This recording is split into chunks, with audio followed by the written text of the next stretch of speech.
kukabiliana au yale ambayo unayokutana nayo ndio yanakufanya kuonekana wewe ni mtu wa tofauti, wewe ni mtu wa namna gani katika ulimwengu wa roho. Sema amen. Mwambie jirani yako hisia.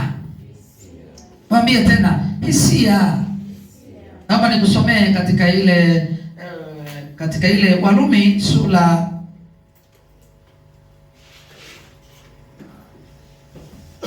Warumi sura ya 8 mstari wa kwanza.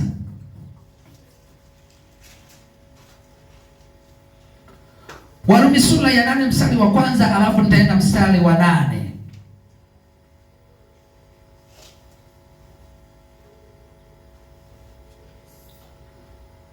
Sura ya kwanza, Warumi sura ya 8 mstari wa kwanza na mstari wa 9 wa 8.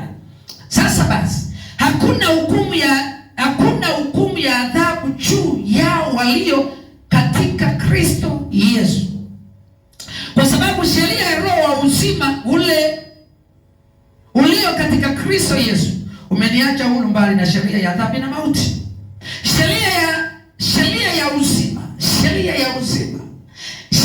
uzima ni ya roho. Sheria ya dhambi na mauti ni ile ya Torati.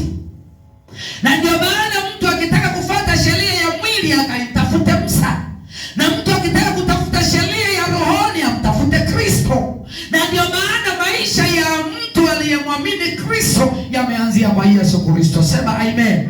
Maisha ya mtu aliyemwamini Kristo yameanzia kwa Yesu Kristo. Maisha ya mtu ambaye anayeishi mwilini yameanzia kwa Musa, katika sheria ya Musa. Sheria ya Musa ilivyokuwa imeandikwa na ilivyokuwa imeelekezwa, tayari mtu alikuwa anaishi katika hayo kwa sababu yanapatikana katika mwili. Na ndio maana nasema sheria ya uzima imeniacha huru mbali na sheria ya dhambi na mauti. Maana nyingine mimi kumwamini Yesu ni kukaa mbali na sheria ya Torati. Torati ina vitu vingi, ina ibada, ina mambo ya kuyafanya, ina utaratibu wa mambo yaliyokuwepo, kuna makuhani na kawaida ya kuhani alikuwa anafanya nini, na inakuwa na vitu vingi ambavyo vilivyokuwepo. Kwa hiyo anasema sheria ya roho wa uzima imeniacha mbali na sheria ya dhambi na mauti.